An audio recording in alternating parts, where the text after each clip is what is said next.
कहानी की शुरुआत में हम वन रहान नाम के नॉर्थ कोरिया के एक सीक्रेट एजेंट को देखते हैं। वन यूनिट 5446 का एक सीक्रेट एजेंट है। ये एजेंसी इतनी सीक्रेट है कि इसके बारे में खुद नॉर्थ कोरिया के लोगों को भी नहीं पता है। यहाँ के जासूसों का काम साउथ कोरिया में छुपकर रहना और मिशन मिलने पर उसे शांति से पूरा करना होता है। तभी यूनिट 5446 का कर्नल आता है। कर्नल आकर वन से कहता है कि अब हम सिर्फ दो ही शर्तों पर मिल सकते हैं। पहली ये कि जब हमारा रीयूनिफिकेशन होगा एज ब्रदर्स, या फिर दूसरी जब हम एक दूसरे के दुश्मन बन चुके होंगे। इसी के साथ कर्नल उसे बताता है कि चाहे जो हो जाए तुम्हें हर हाल में जिंदा रहना होगा। दरअसल ये कर्नल ही है जिसने इस सुपर सीक्रेट यूनिट को एस्टैब्लिश किया है। इसी के साथ ये सीन तो यहाँ पर कट हो जाता है और हम साउथ कोरिया के सोल में वन को देखते हैं। साउथ कोरिया में अपने मिशन के दौरान वह अपना नाम बदलकर डोंगो रख लेता है और एक पागल बनने का नाटक करता है ताकि कोई उसे पहचान ना सके। उधर ही हम इसी मोहल्ले में रहने वाले दो बच्चों को देखते हैं जो अपने मजे के लिए डोंगो को परेशान करते रहते हैं। हालांकि वह इतना खतरनाक सोल्जर है कि एक ही झटके में किसी भी आम इंसान को खत्म कर सकता है। कहानी को आगे आसान रखने के लिए हम उसे डोंगो नाम से ही बुलाएंगे ताकि आपको मूवी समझने में आसानी हो। खैर, कहीं ना कहीं डोंगो को भी इसमें मज़ा आता था क्योंकि इतने लंबे समय से यहाँ रहने की वजह से उसे भी यहाँ के लोगों से लगाव हो गया था।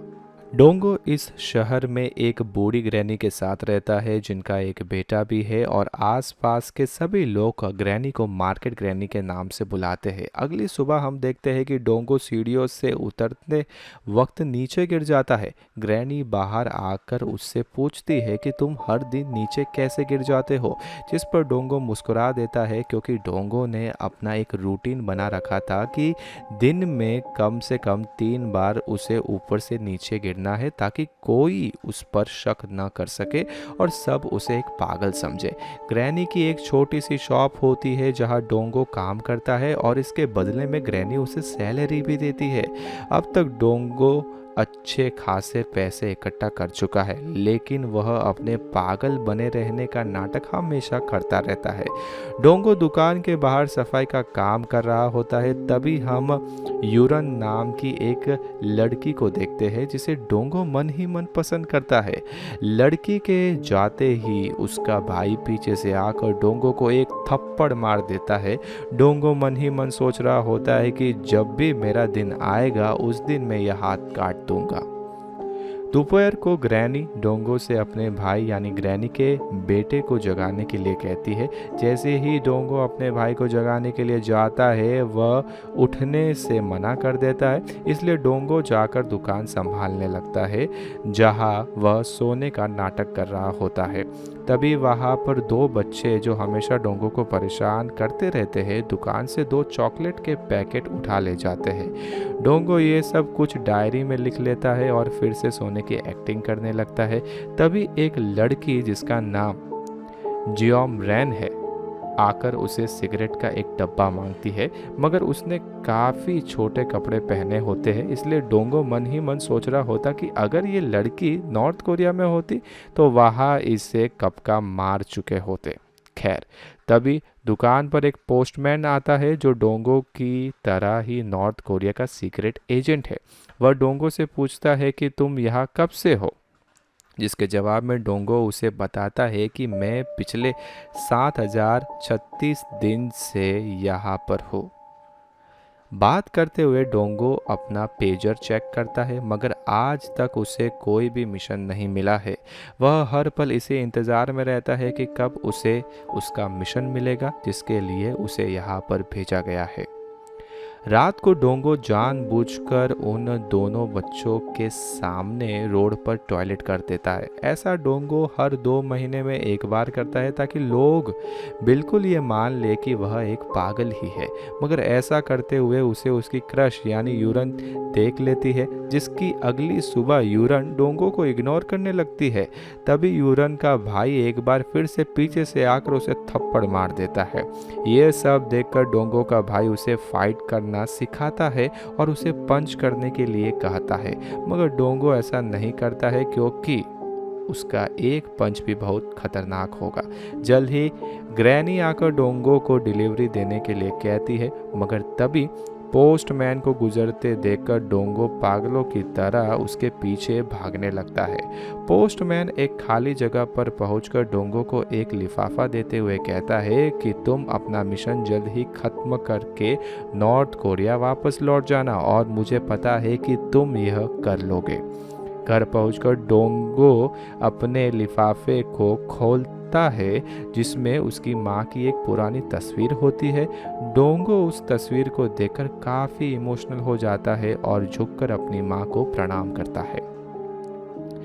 अगली सुबह डोंगो अपने भाई के साथ पड़ोस में एक अंकल, जिन्हें लोग अंकल गो के नाम से बुलाते हैं, उनके यहाँ पर सामान की डिलीवरी करने जाता है। यहाँ से पता चलता है कि अंकल के यहाँ पर 4 रूम है जो उन्होंने रेंट पर दे रखे हैं। इन्हीं में से एक रूम में यूरन भी रहती है।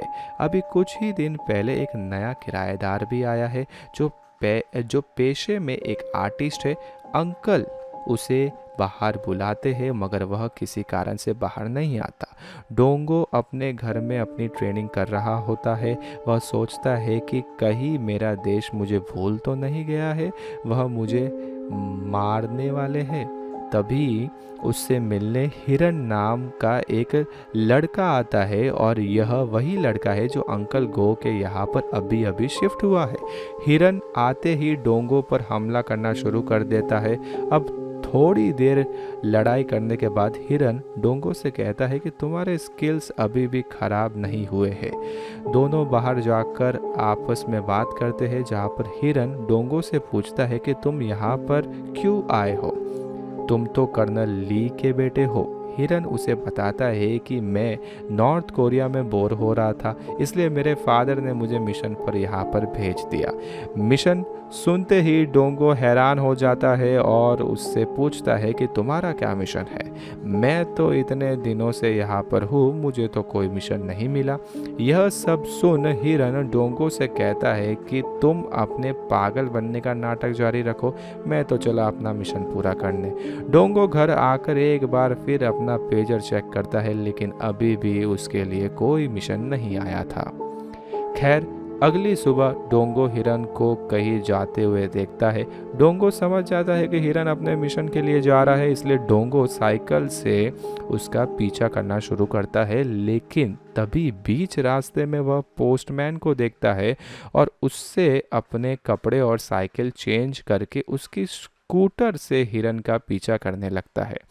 काफ़ी देर पीछा करने के बाद डोंगो को पता चलता है कि हिरन एक म्यूज़िक ऑडिशन के लिए आया है और अभी के लिए यही उसका मिशन है। लेकिन ऑडिशन में हिरन बुरी तरह से फेल हो जाता है। रात को अब जब डोंगो अपने घर में होता है, तभी अचानक से कोई गेट खटखटाता है। चेक करने पर पता चलता है कि ये तो वही बच्चा है जो रोज़ डोंगो को पत्थर मारता है, मगर इस बार वह रोते हुए डोंगो को अपने साथ चलने के लिए कहता है। डोंगो के पूछने पर वह बच्चा उसे बताता है कि मेरा भाई बाहर टॉयलेट करने गया था, लेकिन वह तब से ही गायब है। साथ ही में वह बच्चा बताता है कि जब से मेरे फादर गए हैं, तब से उसने मुझे कभी भी अकेला नहीं छोड़ा है। इसलिए डोंगो उसके साथ चलने के लिए रेडी हो जाता है। डोंगो अपनी ट्रेनिंग स्किल्स की मदद से बच्चे की आवाज़ को दूर से सुन लेता है और उस आवाज़ का पीछा करने लगता है, लेकिन कहीं कोई उसे पहचान न ले, इसलिए वह बीच में अपने कपड़े चेंज करके चेहरे पर एक मास्क पहन लेता है। जल्द ही डोंगो उस बच्चे के भाई को खोज लेता है जो मिस्टर पार्क नाम के एक बार्बर की दुकान में होता है। यह बच्चा कुकीज़ के लालच में यहाँ पर पहुँच गया था। डोंगो मिस्टर पार्क की बातों से समझ जाता है कि मिस्टर पार्क इस बच्चे की मॉम को पसंद करते हैं। तभी बच्चे को खोज रहे बाकी सभी लोग उस दुकान तक पहुंच जाते हैं, लेकिन सब डोंगो को देखकर हैरान हो जाते हैं और उसे एक ठरकी समझते हैं, क्योंकि उसने जल्दबाजी में किसी की ब्रा पहन ली थी। हालांकि मास्क की वजह से कोई उसे पहचान नहीं पाता है। अब मौका मिलते ही डोंगो जल्दी से एक दीवार पर चढ़कर वहां से भाग जाता है। तभी मिस्टर पार्क उस बच्चे के साथ बाहर आते हैं, जिसको देखकर सबको लगता है कि शायद मिस्टर पार्क ने इस बच्चे को बचाया है। खैर, यहाँ से सीन शिफ्ट होता है और हम एक नॉर्थ कोरियन स्पाई को देखते हैं। यह स्पाई अब साउथ कोरिया की मदद करता है, इसलिए हम उसे एक साउथ कोरियन एजेंट से बात करते हुए देखते हैं। वह बताता है कि इस यूनिट को आज से 16 साल पहले बनाया गया था और इन्हें काफ़ी इंटेंस ट्रेनिंग के साथ तैयार किया गया है। तुम लोग चाहकर भी इन्हें पकड़ नहीं सकते हो। दूसरी ओर हम फिर से पोस्टमैन को डोंगो की दुकान के पास देखते हैं। वह डोंगो को बताता है कि पार्टी की तरफ से उसे घर वापस बुलाया है। दरअसल पार्टी ने मेरी फैमिली को चाइना भागते वक्त पकड़ लिया था, इसलिए मुझे वापस बुला रहे हैं ताकि पार्टी मुझे सजा दे सके। मगर मैं जाने से पहले यहाँ कुछ लोगों को मारना चाहता हूँ और एंड में खुद को खत्म कर लूँगा ताकि मेरा परिवार सेफ रहे। इसलिए मुझे तुम्हारी एक गन चाहिए। डोंगो एक गन देते हुए पोस्टमैन से खुद को शूट करने के लिए कहता है, मगर वह ऐसा नहीं कर पाता। डोंगो उसे अपनी गन वापस लेकर समझाता है कि तुम्हें अपनी आखिरी सांस तक अपने देश के लिए लड़ना होगा, इसलिए अपने देश जाओ और एक बहादुर सोल्जर की मौत मरो। वही दूसरी ओर वह नॉर्थ कोरियन एजेंट यूनिट 5446 के बारे में काफ़ी सारी बातें बता रहा होता है, मगर तभी एक स्नाइपर उसे शूट करके मार डालता है ताकि वह यूनिट 5446 के गहरे राज को किसी को बता ना पाए। साउथ कोरियन एजेंट्स एक यूनिट बनाने का फैसला करते हैं ताकि वे जल्द से इस यूनिट के एजेंट्स को पकड़ सके। शाम को डोंगो अपनी माँ के लिए चिट्ठी लिखता है और उसे अपने गड्ढे के नीचे दबा देता है। यहाँ पर हम एक सोल्जर का अपने परिवार के लिए प्रेम समझ सकते हैं। चाहे एक सोल्जर कितना ही दूर क्यों ना हो, वह हमेशा अपने परिवार को याद करता है। यह सब चल ही रहा होता है कि तभी उसके रूम की लाइट जल जाती है। डोंगो कुछ समझ पाता उससे पहले कोई पीछे से आकर उसके सर पर गन तान देता है। डोंगो उससे उसका नाम और रैंक पूछता है, लेकिन वह आदमी कुछ नहीं बोलता। जाते जाते वह डोंगो को कैप्टन कहकर वहां से भागने लगता है। डोंगो उसका काफ़ी पीछा करता है, लेकिन वह आदमी बहुत तेज़ होता है, इसलिए डोंगो उसे पकड़ नहीं पाता है। दरअसल ये वही व्यक्ति है जिसने उस नॉर्थ कोरियन स्पाई को गोली मारी थी। पीछा करते वक्त जॉम रैन डोंगो को देख लेती है। जॉम रैन ने काफ़ी ड्रिंक की होती है, इसलिए वह नशे की हालत में डोंगो को अपने साथ एक पार्क में ले जाती है, जहां पर वह उसे अपने पास्ट के बारे में बताते हुए कहती है कि जब मैं 18 साल की थी तब मैंने एक बच्चे को जन्म दिया था, लेकिन मेरे पेरेंट्स ने उस बच्चे को यूएस एडॉप्शन के लिए भेज दिया। तब से आज तक 5 साल हो गए हैं, मैंने अपने बच्चे को नहीं देखा है। इसके बाद वह डोंगो से अपना सच बताने को कहती है, लेकिन डोंगो उसे कुछ नहीं बताता और पागलों की तरह नाटक करता रहता है। खैर, जब डोंगो जियोम रैन को लेकर उसके घर छोड़ने जा रहा होता है, तभी उससे रास्ते में हिरन मिलता है। डोंगो जियोम रैन को हिरन के पास छोड़कर उसे घर छोड़ने के लिए कहता है। तभी अचानक से जियोम रैन होश में आती है और हिरन के ऊपर उल्टी कर देती है। हिरन जैसे तैसे उसे घर छोड़कर अपने कपड़े बदलता है। इसके बाद हिरन वापस आकर डोंगो से कहता है कि मुझे तो लगता है कि हमारा देश हमें भूल गया है, जल्द ही वह हमें वापस बुलाएंगे और मार डालेंगे। जिस पर डोंगो कहता है कि अगर वह मेरी माँ का ध्यान रखते हैं तो मैं इसके लिए भी तैयार हूँ। जब डोंगो अपने घर के लिए जा रहा होता है, तब एक स्ट्रीट में वह उसी लड़के को छुपे हुए देखता है जिसने डोंगो के ऊपर गन तानी थी। उधर हमें एक फ्लैशबैक दिखाया जाता है जिसमें इस लड़के के बारे में बताया जाता है जिसका नाम लिहा जन है और ये जब छोटा था तब डोंगो की ट्रेनिंग के दौरान यह उससे मिला था। डोंगो उसे आवाज़ लगाता है लेकिन तब तक वह लड़का वहाँ से भाग जाता है। अगली सुबह डोंगो सोच ही रहा होता है कि एक ही एरिया में 2 नए रिक्रूटमेंट, लगता है कुछ गड़बड़ है। तभी यूरन का भाई आ जाता है और डोंगो से अपने स्कूल के नए लड़के को मिलवाता है। यह कोई और नहीं बल्कि लिहा जन ही होता है। तभी वहाँ से नया पोस्टमैन गुजरता है जिसको देखकर डोंगो से पूछता है कि संगू कहाँ पर है, यानी कि पुराना पोस्टमैन, जिस पर वह जवाब देता है कि मुझे इस बारे में नहीं पता। रात के वक्त एक स्ट्रीट में डोंगो लिहा जन से पूछती है कि क्या तुमने संगू को मार दिया है, जिस पर जवाब देते हुए वह लड़का बताता है कि नहीं, मैंने उसे नहीं मारा। पार्टी उसे जिंदा चाहती है इसलिए मैंने उसे भेज दिया है और मैं उसे रिप्लेस करूंगा क्योंकि अब मैं वह छोटा बच्चा नहीं रहा हूँ। इनकी बातों के दौरान इन्हें स्ट्रीट में किसी की आवाज़ आती है जिसको सुनकर डोंगो लिहा जन को अपने साथ छुपा लेता है। छुपकर वे दोनों देखते हैं कि यूरन का बॉस उसे परेशान कर रहा है, जिस पर डोंगो लिहा जन से यूरन की मदद करने के लिए कहता है, लेकिन लिहा जन उससे यह कहते हुए मना कर देता है कि मैं इस लड़की को नहीं जानता हूँ, जिस पर डोंगो उसे समझाता है कि ऐसा करने से यहाँ के लोगों के साथ तुम्हारा रिलेशन अच्छा होगा। लिहा जन मदद के लिए आगे बढ़ता है लेकिन उससे पहले ही यूरन का भाई आकर उसे बचा लेता है, जिसके कुछ देर बाद हम डोंगो और लिहा जन को यूरन के बॉस के साथ एक पार्क में देखते हैं जहां डोंगो उसे ब्रा पहना कर उसकी फोटोज क्लिक कर लेता है। साथ ही उसे समझाता है कि अगर तुमने यूरन को जॉब से निकाला तो मैं ये फोटोज इंटरनेट पर वायरल कर दूंगा।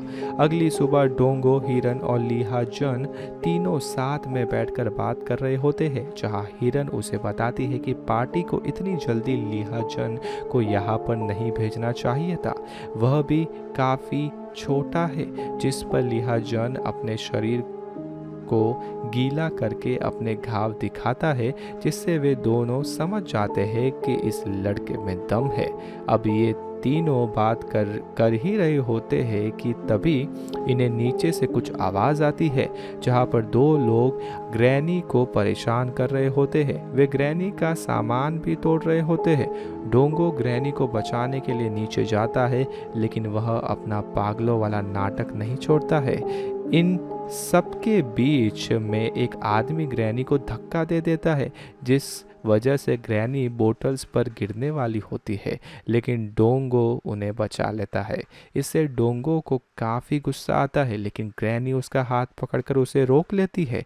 अब जब ये बात ग्रैनी के बेटे को पता चलती है तो वह उन गुंडों से लड़ने पहुंच जाता है लेकिन वे लोग उसे बहुत बुरी तरह से मारने लगते हैं। डोंगो भी लिहा जन के साथ वहीं पहुंच जाता है और लिहा जन से उन्हें अच्छा सबक सिखाने के लिए कहता है। यहाँ ग्रैनी अंकल गो से डोंगो के पास्ट के बारे में पता करने को कहती है ताकि वह उसकी मदद कर सके। ये सभी लोग अंकल गो के यहाँ पर एक पार्टी कर रहे होते हैं। अब यहाँ से सीन बदलता है और हम एक नॉर्थ कोरियन ऑफिसर को देखते हैं जो कर्नल ली से यूनिट 5446 को डिसमेंटल करने के लिए कहता है। कर्नल ली उन्हें समझाते हुए कहता है कि कम से कम उन्हें सम्मान की मौत तो दी जाए। जिसके बाद दोबारा हम अंकल गो को देखते हैं जो डोंगो को बताते हैं कि मैंने तुम्हारे पास्ट के बारे में पता करने की कोशिश की है लेकिन मुझे कुछ नहीं मिला, मगर तुम घबराओ मत, मैं जल्द ही तुम्हारे घर वालों के बारे में पता कर लूँगा। जिसके कुछ दिनों बाद फाइनली डोंगो के पेजर पर उसका मिशन आता है। इस मिशन के मुताबिक साउथ कोरिया में मौजूद सभी नॉर्थ कोरियन जासूसों को सुसाइड करनी है। एक एक करके सभी स्पाई मरने लगते हैं। जल्द ही लिहा जन डोंगो को ख़त्म करने के लिए आ जाता है, जहाँ पर वह उससे पूछता है कि क्या आप मौत से डरते हो, जिस पर डोंगो जवाब देते हुए कहता है कि जब तक पार्टी मेरी माँ का ध्यान रख रही है तब तक मुझे मौत से कोई डरा नहीं सकता है, मगर मरने से पहले मैं एक बार कर्नल ली से बात करना चाहूँगा। तभी हमें एक फ्लैशबैक दिखाया जाता है जिसमें लिहाजन डोंगो के यूनिट में ज्वाइन होने के लिए कहता है।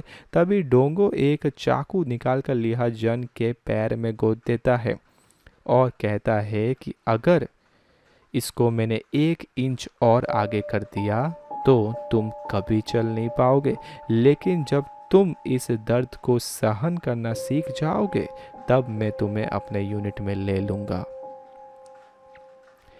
अब बैक टू द प्रेजेंट, जहाँ हिरन डोंगो से कहता है कि मैंने तुमसे बोला था कि वे हमें बस यूज़ कर रहे हैं। इधर South Korean NS team North Korean जासूसों की डेड बॉडीज़ को देख रही होती है, जहाँ उन्हें पता चलता है कि इन सब के अंदर एक ट्रैकर लगा हुआ है। एनएस का टीम लीडर अपने सीनियर को ये सब रुकवाने के लिए कहता है। वह बताता है कि ये सब ब्रेन वॉश्ड है और काफ़ी यंग है, लेकिन उनका सीनियर उसे बताता है कि यह हमारा काम नहीं है। वहीं दूसरी ओर 2 लोग लिहाजन को मारने के लिए उसका पीछा कर रहे होते हैं। लिहाजन उन्हें देख लेता है और उनकी जमकर धुलाई करता है। वहीं एनएस का टीम लीडर डोंगो से मिलने आया होता है और उसे समझाता है कि वैसे तो तुम मेरे देश के दुश्मन हो, लेकिन मैं नहीं चाहता कि तुम मारे जाओ, इसलिए जल्द से जल्द खुद को सरेंडर कर दो। जल्दी लिहाजन भी वहाँ पर आ जाता है, जिसको देखकर टीम लीडर वहाँ से भागने लगता है। लिहाजन भी उसका पीछा करता है, लेकिन जल्द ही एनएस के लोग उसे घेर लेते हैं। डोंगो भी पीछा करता है, मगर तभी वहाँ पर वह पुराना पोस्टमैन आकर डोंगो को रोक लेता है। वह डोंगो को बताता है कि मैं नॉर्थ कोरिया नहीं गया, क्योंकि मैं जैसे ही वहाँ जाता वे लोग मुझे मार देते। उन्होंने मेरे परिवार को भी मार डाला। उधर एनएस का टीम लीडर लिहाजन का पेट काट कर उसे वह ट्रैकर दिखाता है जो नॉर्थ कोरिया ने उनकी बॉडी में प्लांट किया था। जल्द ही कर्नल ली अपने बचे हुए जासूसों को मरने के लिए साउथ कोरिया पहुंच जाते हैं। डोंगो मिस्टर पार्क से अपना हेयर कट करवाकर ग्रैनी से मिलने जाता है, जहां पर वह ग्रैनी को बताता है कि मैं वापस जा रहा हूं जहां से मैं आया हूं। ग्रैनी बड़े भारी मन से उससे कहती है कि यह तो अच्छी बात है, तुम अपना खाना खाना मत भूलना, मैंने तुम्हारे कपड़े साफ कर दिए हैं। जिसे वह एक सूट देते हुए कहती है कि जब तुम मुझे पहली बार मिले थे तब तुमने इसे पहन रखा था। मैंने एक पासबुक भी इसमें रख दी है, जब भी ज़रूरत लगे तब इन पैसों को निकाल देना। यह सुन डोंगो मना करता है और ग्रैनी से कहता है कि यह पैसे आपको अपने बेटे के लिए रखने चाहिए। डोंगो को याद आता है कि जब वह पहली बार साउथ कोरिया आया था तब से ही ग्रैनी ने उनकी मदद की थी। डोंगो ग्रैनी से कहता है कि आपको ऑपरेशन करवा लेना चाहिए। डोंगो को जाता देखकर ग्रैनी काफ़ी उदास हो जाती है और रोने लगती है। जल्द ही डोंगो अपने कपड़े पहनकर बाहर आता है और जियोमरैन को देखता है। वह जियोमरैन को देखकर उसे एक पर्ची देता है जिसमें उसके बेटे का पता होता है। साथ ही उसे सलाह देता है कि थोड़े अच्छे कपड़े पहना करो। जब तुम अपने बेटे से मिलकर वापस आ जाओ तो सिगरेट के सारे पैसे चुका दे। जल्दी डोंगो हिरन से मिलता है और उसे बताता है कि लिहाजन को एनएस वालों ने पकड़ लिया है। तभी वह एक साउथ कोरियन स्पाई को देखता है, जिसे पीटकर डोंगो उसके माइक छीन लेता है। एनएस का टीम लीडर उसे बताता है कि लिहाजन हमारे पास है और सेफ है, इसलिए डोंगो एक सुनसान सी जगह पर कर्नल ली से मिलने का फैसला करता है। कर्नल से मिलते ही डोंगो उनसे पूछता है कि क्या मेरी माँ ठीक है, जिसका कर्नल ली कोई जवाब नहीं देते। तभी कर्नल ली के साथ आया एजेंट डोंगो पर गोलियां चलाने लगता है, लेकिन डोंगो जैसे तैसे बचकर कर्नल ली से लड़ने लगता है। मगर तभी वह एजेंट पीछे से डोंगो को एक चाकू मार देता है और उठाकर खिड़की से बाहर फेंक देता है। पर तभी वहाँ पर वे दोनों छोटे बच्चे आ जाते हैं जो डोंगो को समझाते हैं कि तुम्हें ऐसे खुले में टॉयलेट नहीं करना चाहिए। नॉर्थ कोरियन एजेंट नीचे आकर डोंगो को शूट करने वाला होता है कि तभी हिरन आकर अपनी कार से उसे ठोक देता है। डोंगो जल्दी से बच्चों को गाड़ी में बैठाकर उनके घर के बाहर छोड़ देता है, साथ ही उन्हें समझाता है कि अब से तुम्हें ही अपनी मॉम की देखभाल करनी है। जल्दी डोंगो और हिरन एक खाली अपार्टमेंट में पहुंच जाते हैं जहां वह पोस्टमैन उनका इंतजार कर रहा होता है। दरअसल हिरन ने ही उसे गन्स लाने के लिए कहा था। जल्द ही वह एक बैग हिरन को देता है जिसे खोलने पर पता चलता है कि इसमें गन्स की जगह ब्रिक्स रखी हुई है। तभी वह पोस्टमैन खुद को इंट्रोड्यूस करता है और बताता है कि मेरा नाम यंग ओके है, मैं पॉलिटिकल फिलॉसफी का एक प्रोफेसर हूँ। यह सुनकर हिरन को याद आता है कि ये तो वही प्रोफेसर है जो शुरू से यूनिट 5446 के अगेंस्ट था। इतना कहते ही वहाँ और भी कई सारे एजेंट्स आ जाते हैं, लेकिन डोंगो और हिरन मिलकर उन्हें बुरी तरह से मारने लगते हैं और टेरेस पर चले जाते हैं। तभी हिरन के मोबाइल पर एक मैसेज आता है कि तुम्हारा ऑडिशन क्लियर हो गया है। किस्मत कितनी अजीब है। टेरेस पर कर्नल ली अपने लोगों के साथ उन्हें घेर लेते हैं। वहीं नीचे एनएस के लोग और पुलिस फोर्स भी इकट्ठा हो जाती है। कर्नल ली के एजेंट्स में से एक एजेंट हिरन की मॉम की बेइज्जती करने लगता है, जिसको सुनकर हिरन डोंगो से कहता है कि तुम सबको मार देना, बस इसको मेरे लिए छोड़ देना। डोंगो ऐसा ही करता है, उस एजेंट को पकड़कर हिरन की तरफ फेंक देता है। डोंगो कर्नल ली से कहता है कि मैंने बस एक ही चीज़ मांगी थी कि मेरी माँ का ख्याल रखना, लेकिन तुमने वह भी नहीं किया। यह कहकर डोंगो एक एक करके सभी एजेंट्स को मार डालता है। इधर हिरन भी उस एजेंट को मार देता है, लेकिन मरने से पहले वह एजेंट हिरन को चाकू मार देता है। जल्द ही कर्नल ली और डोंगो के बीच लड़ाई होने लगती है। कर्नल ली डोंगो को बुरी तरह से घायल कर देता है। उधर पुलिस वाले भी अब ऊपर आ जाते हैं और इनमें से एक पुलिस वाला कर्नल को शूट कर देता है। यह पुलिस वाला लीहा जन होता है।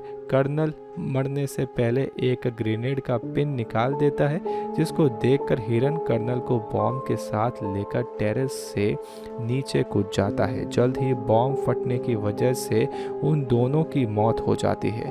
तभी एनएस के टीम लीडर के पास बाकियों को गिरफ्तार करने का मैसेज आता है। पुलिस फोर्स आगे बढ़ती है, लेकिन लिहाजन उनके ऊपर गन पॉइंट कर देता है। उधर डोंगो ग्रैनी की दी हुई पासबुक को देखता है। पासबुक को देखकर डोंगो काफ़ी दुखी होकर रोने लगता है। पुलिस फोर्स को आगे बढ़ता देख लिहाजन उन पर फायरिंग शुरू कर देता है, जिसके बदले पुलिस फोर्स उसे शूट करने लगती है, लेकिन डोंगो लिहाजन के सामने आ जाता है और उसे भी गोली लग जाती है। कुछ देर के बाद दोनों टेरेस से नीचे गिर जाते हैं। नीचे गिरने के बाद डोंगो को याद आ रहा होता है कि एक दिन वे तीनों एक साथ बैठकर मस्ती कर रहे थे, जहां लिहाजन डोंगो से पूछता है कि आप अगले जन्म में क्या बनना चाहते हो, जिसके जवाब में डोंगो कहता है कि मैं बस एक आम इंसान बनना चाहता हूँ। लिहाजन कहता है कि मैं तो आपका पड़ोसी बनना चाहता हूँ। वही हिरन बताता है कि मैं तो तुम दोनों के घर के बगल में एक मस्त लड़की बन के रहना चाहता हूँ। यह सीन यहीं पर कट हो जाता है। जिधर दूसरी ओर डोंगो के आसपास के सभी लोग उससे काफ़ी याद करते हैं। ग्रैनी अपने बेटे जैसे डोंगो को याद करके काफ़ी दुखी होती है। कुछ समय बाद वह उसी जगह पर जाती है जहां पर डोंगो उनको पहली बार मिला था। ग्रैनी ने वहां पर एक तस्वीर लगाई होती है जिसमें ग्रैनी, उनका बेटा और डोंगो होते हैं। तस्वीर के पीछे ग्रैनी ने एक लाइन लिखी होती है कि डोंगो, अगर तुम जिंदा हो तो यहाँ पर एक लाइन लिख देना। जल्द ही ग्रैनी देखती है कि फोटो के पीछे एक लाइन लिखी है, माँ आप बीमार मत होना, जिसके साथ ये मूवी यहीं पर ख़त्म हो जाती है।